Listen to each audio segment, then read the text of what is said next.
sive glave kad kolegu uze infarkt, jer mu ne dandoše da s radom stane. Skupljaše pare da nekako telo kući vrate, strepeći da ni sami drugče neće otići odatle. Sam ja ušao u stranku da bi mi dali deo njihovog prihoda. Ušao sam da mi više ne otimaju to što mi pripada. Ali ovde ako si pošten, od svih stranaka skupa pripadne ti samo jedno, pripadne ti muka. Dame i gospodo, dobroveče i dobrodošli na najveći napad show.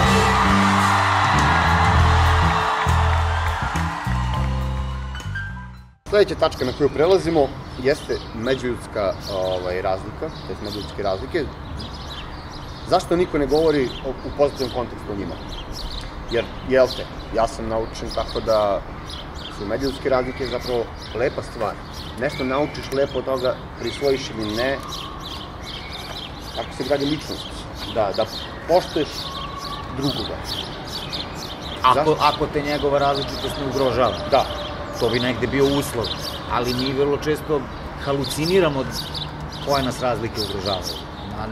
Vrlo često nije istina da nas to ugrožava, zaista. Kao da nam je usađeno to. Kao, različiti, ne poklapamo se ni na kakvom osnovu. Evo, da ne dužim, samo da se nadovežem na prethodno pitanje, narodi se i tome uče i vaspitavaju na takav način preko medija. Nas trenutno vodi čovek koji ne toleriše nikakvu razliku, osim načalno. Da. Ali on naziva ljude tupanima, ajde svoje političke protivnike, mada ni to ni malo nije u redu. Što god ti mislio privatno o njima, da. Ali evo sad skoro je ove ljude što protestuju u Nišu, apropo aerodroma, također ovo tupavi protesti. Ozbiljno? I tupavi, da, tim rečima. Tako da, ako imaš jednu klimu gde sam ja najveći car na svetu, a vi ste svi kreteni ako mislite drugčije od mene, onda naravno da hijerarhijski na dole to se prima i kači za ljude, da, tako je. Mi smo mogli da unedrimo i uvek možemo da unedrimo iznova da su razlike zapravo dobre, jer više nemaš mesta na planeti Zemlji, skoro pa nemaš, gde kao sad baš žive sve, znaš, ono selo štrumfova, kao svi su isti, ako ovo ima naočar, ovo ima... Čak si tu razliku? Ajde, dobro. Da, pa dobro, mislim, ali oni se, da, minimalno, ovo ima naočar, ovo ima cvet u kapi, na kapi, ali iste face, isto sve, znaš, nemaš više ti baš takvo mesto gde kao je to. Prema tome, znaš, recimo... Možda neko pleme Afrike. Pa to kažem, ima negde na globusu, ali mislim šta ćemo sad s tim. Ima recimo ova emisija Perspektiva koju sa nekoliko prijatelja, da, radimo to po celoj XU, razgovaramo s klincima, najviše srednjoškolcima, sad pomalo i brucošimo u poslednje vreme o tome kako žive u svojoj sredini, šta oni doživljavaju kao problem tu gde žive. I onako, ima nekih super tu momenata, ima i nekih vrlo potresnih, zabrinjavajućih. Generalno, ono što u stvari najviše boli je da i mladi ljudi koji razumeju razlike, kojima je dobro što postoji druga vera, nacija, da, seksualno opredeljenje, bilo šta, kažu da je to u redu, ali možda ne bi baš sad on ili ona imali curu ili dečka druge vere ili nade. Okej, ako neko drugi ima, ja baš ne bih. I tu vidiš u stvari, znaš, da i to malo otvorenosti ipak ima rezerve i granice, da. Pa dobro, možda, mislim, ako sam da iznesem svoje mišljenje po tom pitanju, možda kao recimo sa gejem, meni recimo lično nije ovdje si ne s kim očiče tvoja stvar, ali ja lično ne bih, možda i u tom smislu, ajde. Pa ne, to je okej, ali mislim da je ta barijera malo drugačija nego kad pričamo o veri ili naciji ili boji kože, prosto kao... Da, to ne može se stavlja u isti kalup. To ti kažem, daš, okej, kao nemam ništa protiv da ono tip i tip, cura i cura, nego su moje sklonosti drugačije, pa kao okej. Da, upravo si. Ali, znaš, da, to si upravo. Ova vrsta barijere je nešto sasvim drugo, kad kao sad ne mogu da imam curu zato što je muslimanka, to je nešto sasvim drugo. Ti imaj, ali ja ne bih. Da, upravo si, kontradiktornost. Mada okej, verovatno je dobar prvi korak da smo makar na tom nivou da nam ne smeta šta neko drugi radi. To je ovo što sam rekao malo pre kad sam kazao razlika koja meni nikako ne preti, ničim me ne ugrožava i sasvim je u redu da ljudi, eto ne bih ja, okej, nek to bude bude početak, ali imamo još mnogo posla da stignemo Zapravo, dotle da ljudi kažu evo mogu i ja. Pa jedan od, jeste. Ja mislim da je, kad sklonimo lepo zaluđivanje na stranu, primarni cilj veoma ispunjen, a to je taj da se uopšte pred klince stavi mikrofon i da im se dopusti da kažu šta žele da kažu. Jer, znaš, svaki balkanski političar i politikant će ti reći čuvenu, pa na mladima sve to ostaje, to je, mi sve zbog njih, ovako, onako, a da uopšte ne komuniciraju s klincima, nemaju pojma kako se deca osjećaju. Jasno. I nemaš ni u medijima da vidiš i onda je perspektiva prvenstveno to želela da uradi i vrlo sam srećan što to i radi. Svi drugi dometi su, vidjet ćemo, ali ovo imaš. Izvolite, recite šta god. A tu su vaši vršnjaci da kažu da li se s time slažu ili ne. Mi svi ostali smo tu da obezbedimo kulturu slušanja. Slušaj sagovornika, onda mu slobodno, što ono kažu, sruši sneška svojim argumentima, ako imaš dobre argumente, ali saslušaj drugu osobu, reci šta ti imaš, uživaj u tome što si ti sad slušan, iako se možda tvoj sagovornik ne slaže sa onim što govoriš, pa da vidimo kako ćemo. I to je ono suštinsko što mislim da nama ovde fali. Mi nećemo da se slušamo, mi volimo da jedan drži slovo, a vi ostali kako god. Svako je u pravu, svako zna sve najbolje. Ajmo malo da vidimo, ja sam mnogo puta u životu shvatio da nisam baš u pravu. Vidite kako ima stvari na kojima bih ja mogao da poradim. To ništa nije sramotno, naprotiv. Ostavi trag. Zašto su nam deca sve nasilnije? Šta je? Zato što nam je epoha sve nasilnija i zato što nam je i zemlja sve nasilnija. Verbalno nasilje, neljubaznost, drskost, bahatost inspirišu fizičko nasilje. I ja mislim da tu to je jednačina koja se sama objašnjava, to je prosto tako. Mnogo je tanja ta granica nego što mi mislimo između tvoje sposobnosti da nekog vređaš i tvoje sposobnosti da fizički nastaneš na tu osobu. Da, zapravo to može se povezati sa onim nedostatkom nemanjem vremena da slušaš drugu, ili nemanjem želje. Jeste, pa i to. Ja šta da slušam, šta on ne... A mislim da je vrlo važan faktor i opšti osjećaj bespomoćnosti. Ti kad si bespomoćan, onda prvo se povećavaju šanse da pogrešiš ko je kriv za tvoju bespomoćnost, čak da nahvataš najslabijeg i da izmisliš da ti je protivnik zato što ti treba da se s bilo kim obračunaš što si bespomoćan, a to je prvenstveni razlog, a drugo, ako imaš društvo koje afirmiše nevaljalstvo, društvo koje ti svakog dana pokazuje da najgori prolaze najbolje, mislim da i to vrlo inspiriše ljude da uzimaju pravdu u svoje ruke, a od uvek je metafizičko pitanje sposobnost razlikovanja pravde i osvete. Znaš, ako se svetim, da li sam siguran da je to pravda? Znaš, Leo, glavni junak trilogije Alter Ego, vrlo često zapada u tu dilemu i to jeste jedna od glavnih tih moralnih procepa cele trilogije je ta. Da li smo sasvim sigurni ako nešto u tebi pobuđe želju za osvetom, da li smo sigurni da to u stvari ima veze s pravdom ili ima veze samo s osvetom? Ali kažem, opšta bespomoćnost i opšti utisak da ti kao građanin ne možeš ništa čini da mnogo ko umisli da je pravednik tako što maltretira nekog drugog. A da se ne lažemo, ponekad nema veze s tim, nego su neki ljudi prosto nasilnici. Da, ali moram da voli, uživa da maltretira. Van koncepta bih želeo baš da se zakačem za jednu stvar koju si rekao. Ja mislim da je baš u tome problem što tako razmišljamo. Vidimo da gori bolje prolaze. A ko kaže da bolje prolaze? Mi ne znamo zapravo da li oni kada legnu imaju muku sa savešću i da jednostavno zapravo kako god da su novca, ajde, uhvatit ćemo se te recimo farme, šta već postoji, nije bitno. Možda oni u biti svoje duše se neki ne vole to. A zašto imamo baš tu percepciju da oni su uspeli ako su dobili novac? Ako se zna za njih, znaš, imamo taj problem. To nas vraća na početak intervjua. Ko kaže da je to zapravo sreće? Imati novac, uspjeti nekako. Ja ne znam ko kaže, ja sigurno ne. Ali Kao da nam je nametnuto to. Ako imaš novac, srećan si. Pa da, znaš, ali opet ja stvarno verujem da postoji nešto što se zove lični moralni kompas. Znaš, ako ćeš da tražiš alibi u tuđem nevaljalstvu za sopstveno nevaljalstvo, to može. Naročito ovde, jer stvarno šta god da radiš ružno, na šta god ružno da pristaneš, neko upravo sad dok pričamo to isto radi još gore. A samo je stvar toga da li ćeš ti pristati da, što ono kažu, ukvariš dušu, jer evo ima još gorih pa moram i ja. Mislim, ljudima je jako teško i vrlo često stvarno i moraju, a ima jedan deo slučajeva kad i ne moraju.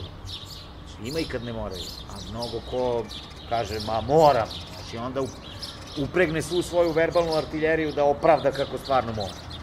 Jasno. Nije to baš ni tako i u jednom ogromnom broju slučajeva nije baš tako. Ostavi trag. Kada bi više u medijima se govorilo o kulturi, da li bi uticalo na našu omladinu koja je, jel te, baš suprotno ne trenutno se bombarduje? Ajmo možda čak da probamo da izbjegnemo reč kultura, da ne bi opet neko to čuo kao neki sad elitizam ili snobovluk. Ajmo prosto da probamo da uvedemo reč vrlina. Dakle, ako pričamo o tome da li bi javnost izgledala drugačije kad bi na TV-u češće bilo Jova Bakića nego besprizornika iz realitija, ja stvarno mislim da bi bilo bolje. Da, naravno da da. Dolazimo do, izvini, jednako šta se prikazuje na medijima skoro, da budemo... Ne, naravno da da. To će zapravo se upijati u narod. Samo pogledaj ovo, recimo, vrlo često ljudi, meni bliski ljudi s kojima se ja krećem, govore da je sjajno što postoji RTS 3.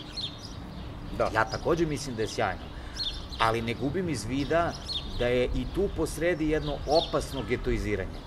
Si ti, dakle, napravio zaseban kanal, jedan pravi kulturni geto, a vi, perveznjaci koji to interesuje, izvolite ovamo. Međutim, to su ljudi koji su već tako opredeljeni. Njih već zanima kultura, oni bi je našli i da je sasvim skrajnuta. Da. Pitanje je šta ti radiš sa većinom. Da li pokušavaš njih da edukuješ, a opet se navraćam na ono što sam rekao, umetnici tu imaju ograničen domet. Čine sve što mogu, ali ne domet ograničen. Masovni mediji, država, i tekako imaju moć vaspitavanja širokih narodnih masa. Kad napraviš RTS 3, ti si u stvari pod etiketom, a to je taj cinizam koji se stalno kod nas dešava, ti onda možeš da kažeš, pa dao sam vam, pa evo, ima 24 sata, 7 dana u nedelji imate kulturu, pa šta hoćete? Pa mislim, druže, kako ti kaže, meni je onako 24/7 kultura. A šta je sa onome kome nije? Da, ti to daješ onima koji već imaju. Tako je, ili koji već hoće. Oni su zainteresovani, a imaju, dao Bog, internet, naći će je. Super, ovako stvarno jeste zgodnije i baš je lepo što postoji. Dakle, nije mi poenta odgovora, ne, treba postoji RTS 3. Ali samo pričam kako o tome da čak i kad uradimo nešto dobro, obavezno u tome ima cinizma i da se ne lažemo otvorene podlosti. To je podlost. Da. Ja ne verujem ni u kakvu tvoju dobru nameru prema sopstvenom narodu. Ako napraviš RTS 3, a proglasiš Pink svojim javnim glasilom i Happy, nema boljeg dokaza šta ti misliš o svom narodu ako misliš da su to ljudi dostojni takvog televizijskog programa. I da misliš, pazi, nije da smo mnogo daleko od toga, nažalost, ali da pod tim mišljenjem podrazumevaš da to treba produbljivati, ne učiniti ih boljim, nego ih praviti još gorima, još zatupljenijim. Da. Hoću ti reći, nije toliki zločin što si to pomislio, ali bi trebalo da se zabrineš što si to pomislio. Da preispitaš. Da, ako si to pomislio i našao 501 realan dokaz da smo, nažalost, u ovom trenutku to, a biraš da je tvoj odgovor kao osobe od moći, da još više to produbiš, da na tome insistiraš, da u stvari to bude tvoj glavni zvučnik iz kog progovaraš, pravi ti. Jasno. Onda gde smo rođaci? Onda je RTS 3. Da. Ostavi trag. Sad bih želeo da pređemo na tvoje pisane radove. Nažalost, higijenu nesjećanja nisam pročitao. Samo polako, ima je dosta. Da, čisto da ako može nam približiš čemu se radi, da li to nastavak Leove avanture, da li se dalje govori o svim tim likovima? Da, Higijena nesjećanja je drugi, centralni, najzamašniji deo zamišljene trilogije Alter Ego. Dobro. Radnja se nastavlja 5 godina nakon događaja opričanih u Rubikovoj stolici. I razrešava ono gde smo stali, a pokreće i mnogo, zato ovako priča da ne bi bilo spoilera. Da. Nagoveštenu traumu, nagovešteno potisnuto sećanje. Ovaj sada roman bavi se Leovim preduzimanjem, da tako kažem, autodetektivizma, detektivizma nad samim sobom u pokušaju da se rasvetli poreklo agresivnih misli, ali kroz sve to mi vidimo i jednu snažnu volju da ne sazna. U isto vreme želi da sazna i da ne sazna. Otud ovaj citat Sime Pandurovića u naslovu, otud Higijena nesjećanja. Kao kad odeš od lekara, kao, ko znaš će mi naći? Da. Leo preduzima neke čak vrlo hrabre korake da sazna, ali vidimo da preduzima i korake da ne. A citat Sime Pandurovića, ta Higijena nesjećanja, iako se prvenstveno odnosi na Lea, s pojedinca se širi na kolektivni utisak da prosto on živi u društvu koje se takođe bavi higijenom nesjećanja. Ono, kad baš radiš na tome da se ne sećaš ili da se krivo sećaš, jer ti je tako lakše. Mislim da je tako lakše samo na kratke staze, a da se to posle vrlo osveti kako pojedincu, tako i kolektivu. Ostali junaci sada imaju svoj puni prostor, mislim da je njihova karakterizacija samo nagoveštena u Rubikovoj stolici, ali je nagoveštena vrlo tačno. Svaki detalj koji tamo zagrebemo ovde dolazi do punog izražaja i osim toga mislim da Leo ima vrlo zanimljivog protivnika u Higijeni nesjećanja, čovek koji za sebe kaže ja nisam čovek, ja sam situacija, čovek koji je jedan od... Koji se desio. Da, jedan od zakulisnih moćnika, ljudi koji vuku konce, ali se ne eksponiraju i ne vidiš ih, ratni profiter, verovatni ratni zločinac, sadašnji biznismen, bogataš, onaj koji kontroliše desničarske grupe. Možda je glupo da pitam. Da li ima veze sa Emanuelom? Da li je povezan? Da, reč je o mužu pokojne Emanuele Žagar iz prvog dela. Jer on je samo pomenut u prvom delu, sad već možemo da kažemo o njemu. Znam da je mislio da je on ubio. To je pitanje, to nikad nismo rasvetlili. Ja volim i taj čisto thriller ili detektivski deo ove priče. Jasno. Ali da, ja sam onako vrlo pedantan, da ne kažem obsesivan planer, i sve se to odavno smislilo i sada se samo razrađuje i ja sam vrlo zadovoljan kako je to ispalo. Delo čini mi se obimno, tako, u 2 toma. Da, uspeo sam da, to je moja omiljena sad za Afrikancija, sam prestigao Netflix koji ti da celu sezonu odjednom. Higijena nesjećanja, odnosno Alter Ego, koji je ponudio 2 knjige u istoj godini, od tuda što je, kažem, upravo zbog svog obima, ona podeljena u 2 toma. Jedan izašao u junu, drugi u decembru prošle godine. Da ih mogu naći, čisto da napomenemo i red i poštovanja i da... Prvenstveno u Laguninim i knjižarama Delfi, ali u principu i u svim drugim, uglavnom...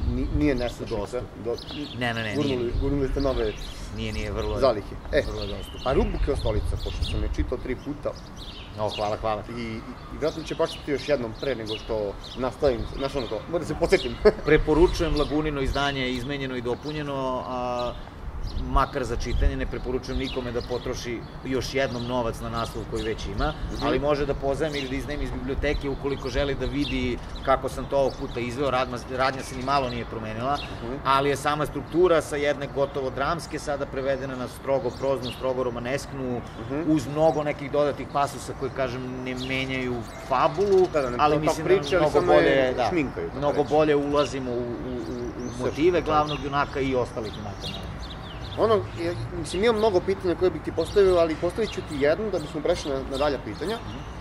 Da li je taj, s obzirom da, jel te, kao neko ko sluša tvoju muziku i prati tvoja dešavanja, da li ima neku ruku autobiografski? Zato što sam ja x puta pronašao neke detalje u tokom priče, dok čitam, ovdje mu se to možda desilo, čini mi se ima veze s time, mislim da ima veze s time. Znaš, Bekbede kažu u jednom od svojih romana, pisci su velike tužibabe. Ima neke istine u tome da u stvari ljudi stalno nešto pišu o sebi, znaš. Stalno. Samo je pitanje sad koliko je to zabašureno ili očigledno. Sa Leom postoji jedna meni vrlo simpatično instalirana zamka, a to je sledeće. Kada imaš glavnog junaka koji ima 2-3 očigledne paralele s tobom, onda ljudi svu pažnju usmere na to, a ne na to koliko te ima u svim ostalim junacima. A imate vrlo. Ti moraš da se daš svima i ko zna šta o sebi ti pričaš kroz druge junake. I to sam pretpostavio, da. To je vrlo prisutno. Znači, jeste u neku ruku autobiografski. Nije, sigurno da ima, pazi, ima elemenata. Opisati neke svoje događaje, naravno, kroz drugačiju šminku, kroz drugačiju priču, ali svoj događaj neki koji si imao, ali ne želiš naravno javno, ne mora da se zna šta i kako i ko. Ne, ili nije ni stvar da ne mora javno da se zna, stvari u tome šta ti radiš sa građom i sopstvenog života, kako, to se zove autofikcija, kada autor uzme pa od onoga što se zaista desilo, sad on pravi nešto drugo što onda ode mnogo dalje, završi se mnogo drugačije i tako dalje. To zaista svi rade, jedino što je meni stvarno važno je da se proza ne pretvori u bukvalnu ispovest, u ono što bih ti o sebi rekao u stilu. Jasno, da ne bude autobiografija kao... Neka bude, ali onda se to zove autobiografija. Upravo to. Da ne bude autobiografija, a pišem... Ja to zovem oknjižotvoriti sopstvenu stvarnost. To se stvarno radi i sa glavnim junakom i sa svim drugim junacima, ali ono što uvek kažem na književnim večerima kad se to pitanje postavlja, što je stvarno apsolutna istina, jeste sledeće. U svakom trenutku i svakoj situaciji Leo, kao moj glavni junak, je ili mnogo gora ili mnogo bolja osoba od mene. I to je suštinska razlika među nama. Naravno, ako izuzmem da je čovek očigledno malo viši, ima kosu, ume da peva, ima i bradu i svira gitaru. Izvini, možda si to tako želeo da budeš kao mali pa si sakrio za takvog karaktera. Ili bih mnogo volao da ja mogu sve to, ovo što sam sad opisao, ima mnogo je bolji zato što možda želiš tvoja borba da budeš takav, ali još ne možeš da postaneš, ili je gori šta bi uradio zapravo, a ne želiš. Da. Ne, ali zaista mislim da vrlo često ti kreneš od toga, onda praviš nešto drugo. Leo uglavnom deli moje stavove, ali ne bih izgovorio svaku Leovu rečenicu, siguran sam da ne bi ni on svaku moju. A ne bih uradio mnoge stvari koje Leo radi i obrnuto. I mislim da je u tome prosto ta igra, bukvalno kako sam ti kazao. Neke paralele su sasvim očigledne, postoji neke događajnosti gde vidiš neku paralelu, ali suštinski, znaš ono... Zato taj roman si ti, ne možeš da... Pa i to ti pričam i jesi i nisi, znaš ono, prosto da si to hteo da budeš sasvim ti, zvao bi se Marko Šelić, ne bi bilo nikakve potrebe da se zove Leo. Da maskira, da. On mora, znaš, samim tim, ja mislim da je uvek kriva pretpostavka ta kad se krene od toga da je pisac sasvim svoj junak, ali nam to ne kaže tako, što nam ne bi rekao.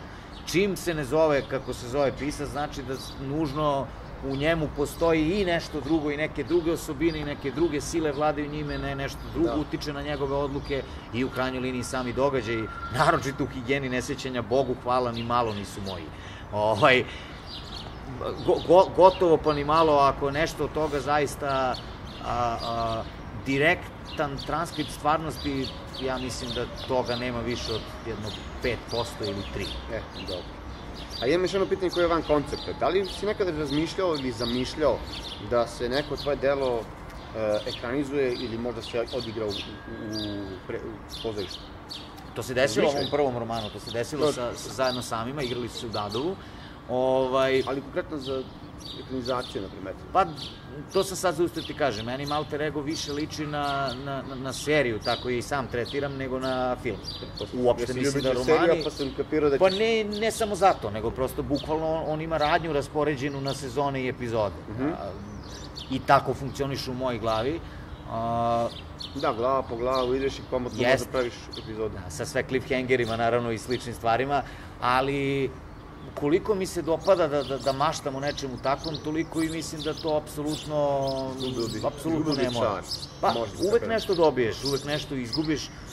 Prosto na kraju dana mislim da je odlično da se s nekim delima to desi, a da se s nekima i ne desi. Što nešto ne bi ostalo samo strip, ili samo knjiga, ili samo film, ili samo serija, ili samo pozorišna predstava. Naravno. Prosto to je sasvim okej, ne moramo stalno da imamo transfere iz jedne umetnosti u drugu, a opet nije ni loše kad se oni dogode. Prosto tu stvarno... Baš bih volao da vidim kako bi izgledalo u tom, ako mi nekad Dune iskreno postoji ideju crtež onako, neko, Marko, ovo... Pa iskreno govoreći, razmišljao sam da možda to nekad okačim na neku društvenu mrežu, možda bi neki ljudi to volili da vide, ali ja zapravo i pišem sve vreme tako što pravim casting. To je jedna super stvar kad si pisac, za razliku od ljudi koji su kinematografi ili se bave produkcijom serija, oni moraju da prave stvarne castinge i da zapravo angažuju ljude. Ti kao pisac možeš da nađeš bilo koje lice na Google-u i da kažeš ovo je taj tip, ovo je ta žena, ovo je ta osoba, ovo je tačno to, skineš 2-3 onda fotografije te osobe i onda piljiš u njih i kažeš da, on je to. I onda mi pomaže da ja u svojoj glavi vizualizujem svoje junake i da se prema njima na taj način ophodim. Imam čak i za Lea, ono kao, aha, ovo je ovako, on zapravo treba da izgleda ovo. Ovo je njegov pogled, ovo je čovek kom će se desiti sve što se dešava. Tako da, kažem ti, ništa lepše u tom smislu kad si pisac, ništa te ne košta, a možda kastuješ apsolutno koga hoćeš. Ostavi trag. Album, sledeći, dalje da očekujemo? Da li se radi na njemu? I imaš li ideju kakav će koncept biti? Kakve priče bi, koju priču bi želeo da ispričaš kroz taj album novi? Da, pa znaš kako ja živim?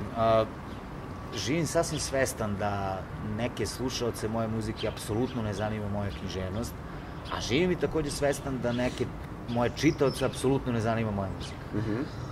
Nevolja i po jedne i po druge je u tome što ne uspevam da stvorim i jedno i drugo u isto vreme. Nego kad malo više radim jedno, onda malo moram da zapostavim drugo i obrnuto. Ali to je dobro. Prošle godine se, pa mislim dobro ili ne, ja samo tako mogu. Prošle godine, eto, objavio sam 850 stranica proze, Higijena u nesjećanja u 2 toma.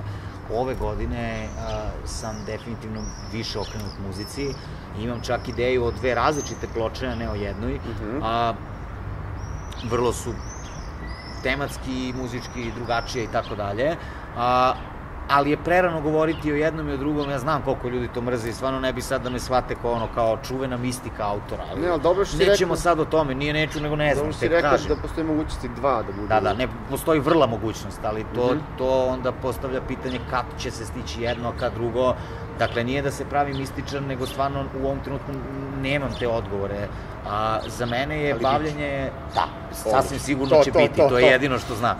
Ali kada i čega će sve tu biti, mislim kako ti kažem, znam načelno, sigurno me nećete čuti kroz autotune i videti na IDJ video, to je jedino sigurno. Hoćeš se držati možda još ovog džeza i tako nekog?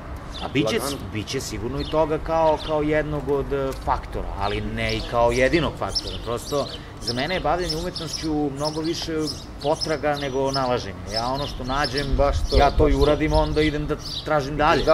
Ja znam šta neću, to je ovo što sam sad ispričao. Gamerski rečeno, taj nivo si prošao. Taj nivo igrice si prešao, upravo to. Dakle, sve što mi se sviđa ostaje u našoj šerpi kao sastojak našeg jela. Ali sad baš koje ćemo jelo da poslužimo, to ćemo tek da saznamo. Potraga je u toku. U suštini je ona srž koju su ljudi volili kod tebe, to je sam rap. Način izražavanja. Pazi, srž, ko je stvarno shvatio šta je srž, ko je shvatio šta je srž, neće biti razočaran, srž će ostati srž. Da li ću pevati? Pa ne više nego prošli put. Usuđujem se za toliko da po nešto zapevušim, onda je tu Nena na jedno 5 ili 205 kanala iza mene, pa to izvuči kao da se tu sad nešto otpevalo, kao da sam ja nešto otpevalo. Muzikalan jesi, to je... Pa trudim se, budem koliko mogu. U svakom slučaju, da, sve ono što stožerno nas čini, naravno da će i sada biti tu i ko je shvatio šta je u stvari za nas stožerno, ne verujem da će se razočarati. To je sve što znam za sada. Dobro. Bitno, meni lično prvo je bitno da će biti 2 ploče, što znači da će biti bogato. Pa nadam se da hoće, da, mislim, uopšte nisam siguran da će istim ljudima leći jedna i druga, bože moj, zato i postoje 2, da ne bi pred ljude stavio jednu, pa da onda kao, slušam svaku drugu stvar. Ok, kad imaš 2 ideje koje su zaista dovoljno drugačije, ako imaš energije, razdvoj to, pa prosto šta ko želi. Dužno poštovanje prema tvom radu, ali to sam često čuo za 3 želje. Ne, 3. strana medalje, zapravo to. Za taj album. To nije ko pre, to... Ljudi, slušajte, uživajte, možda to ono što nikad niste čuli. Znaš, za bilo kog autora, naravno, s tobom pričam. Ja se slažem, ja stvarno nemam kontraargument za te ljude. Da, nije ko pre, ni ti ništa zameram, stvarno nije. Mislim, znaš, čak se i meni desi jednom u nekoliko godina da malo to pustim i čujem. I zaključak je, da, nije kao pre, prosto ja sam zaista svestan, to ono što ti rekao malo da sam, živim svestan da je vrlo velika šansa da treća strana medalje i de facto nemaju istu publiku. Ali kako ti kažem, ono, ne možeš reći ništa drugo osim žao mi je. Ja to tako sad moram, meni se sad to pravi. Pa da, ali stvarno jeste. Mislim, ljudi, znaš, upotrebe i teške reči i ovako, u stvari samo point u tome da se tebi to sad ne dopada i ja ništa ne mogu da učinim tim povodom. Znaš koji je jedan od mojih odgovora? Bolje da sam napravio neki korak kakav god, nego da stagniram ili da degradiram. To ja mislim. Treba menjati, ne možeš i da očekuješ, opet da očekuješ isto kao i de facto, opet bi bilo kao... Vidi, zašto čemu se tu radi? Ima bi ljude, isto je. Jeste, naravno. Što kaže R.R. Martin, znaš, kao bavljanje pisanja stvarno ne podrazumeva demokratiju. Vi ne možete kao čitaoci da glasate šta želite da se desi. Nazad na ovo što sam ti rekao, stvarno nije prijatno i stvarno mi je žao kad bilo koga razočaram. Meni je ova godina počela, verovo ti ili ne, tako što je na nekakvoj žurci tu u gradu, na svirci nekoj tu u gradu, ne mojoj, jedan momak prišao i rekao, pazi, u ponoć, ja vam se kunem da je ovo istina, i momak nije mislio ništa loše, čak mi se izvinio. Čak je rekao, pa ja tebe vidim sad, pa ko zna kad, ja mora ti kažem, ovo mi sad prilika, ali meni ova godina počela tako što mi je u ponoć 1 minut momak prišao i rekao, samo ti kažem, meni ova poslednja ploča i nije baš nešto. A nije rekao ni srećan ova godina? Ne, kunem se, ne. Koji pobednik? Dakle, ne bi da se sad nešto jadam, ali samo evo da približim ljudima kako to izgleda. Eto, s tim ti sad moraš da živiš. Ja sam naravno rekao, srećna ti nova godina. Kao, čoveče, znaš, kao, da li misliš da stvarno ja... Razmišljam o tome. Da, sad baš, evo, tu sam sa društvom i sad ja se mislim, što bi rekao Timbe, ima u nekoj pesmi Timbe moment gde kao sedim za šankom, parafraziram, sedim za šankom i tu priđe lik da mi kaže kako na toj pesmi ja nisam baš kido. Okej, kao, znam. Svestan sam, nekad i ja mislim da sam mogao bolje, vrlo često kasnije mislim da sam mogao bolje. On je bio pijan kolektiv. A ne, mislim, možda čak i nije, znaš, nego samo hoću da kažem da prosto, znaš, ljudi nisu svesni koliko su autori zapravo svesni toga. I samo ne mogu drugačije, ili neće. Ne samo to, nego i ne znam koliko je zapravo teško posle nekog dela napraviti sledeći da budeš potpuno zadovoljan, a uvek te muči da prethodno nije bilo dobro. I pre svega, znaš, ljudi vole stvari iz potpuno različitih razloga. Ljudi ošte ne čuju istu stvar slušajući istu stvar. Tako da tvoje šanse da ih onda sve zadovoljiš u tom smislu su zapravo vrlo male i vrlo tanane. Da. Tako da sve u svemu, pravo ti kažem, ja tako nekad sedim s nekim ljudima što misle da je Andrić bez veze ili da je Kafka bez veze. Nećeš nikad napraviti ništa što će se dopasti svima i s time treba živeti u miru, iako ti često neće biti pravo. Uvijek pođeš od svoje ličnosti, nećeš nikad svijeti, daj Bože da se ne svidim svima. Znaš, tako i delo, normalno. Ja ne volim sve knjige svojih omiljenih pisaca i ne volim sve pesme svojih omiljenih muzičara i tako dalje, to je sasvim okej. Kao, ne volim nekad ni svoje pesme neke. Ne, to tačno. Pa to. Je, živa istina. Treba biti samo kritičan. Nekad sam iz fazona, Bože, ovu pesmu nikad ne bi napravio danas. Ne da se nešto sad ne slažem nužno sa izrečenim stavom, ali kao, Bože, baš smo mogli ovde još ovo, baš sam mogao ovo da kažem ovako, a ne ovako, bolje bi bilo ovako, ali mislim... U suštini sve dolazi do onoga, do one tvoje pesme, to je do poruke tvoje pesme, danas neću napisati ništa. Da. Na kraju dolazi tako. To je gotovo i sad više nije tvoje, to je otišlo u vetar. Tako, upravo to. Danas je dan kad neću pisati jer sam upravo završio to što sam hteo da napišem i od danas to zaista nije samo moje. Hvala na pažnju, doviđenja. I za kraj poruka neka, ako možeš mladima, to uvek potenciram, neku smernicu, jednostavno da nekako, šta bi rekao recimo veliki Marko, malom Marku, kako da se snađu u današnjem vremenu? Nađite smernice. To je moja smernica. Kratko i jasno. Ništa više. Jer mislim da su ljudi apsolutno umorni od tog demagogisanja i toga da sad kao ja znam savet šta je za tebe dobro. Nađite smernice. Ne za njih, a šta bi rekao veliki Marko, malo Marko? Isto to. Nađi smernice, odluči zašto su ti baš to smernice i onda ih se pridržavaj. Ostavi trag. Hvala ti mnogo. Mnogo ti hvala. Hvala tebi, Mišo. Zato što si mi pre svega veliku čast načinio, a drugo što jednostavno celoj ekipi je velika podrška kada neka takva ličnost podrži priču.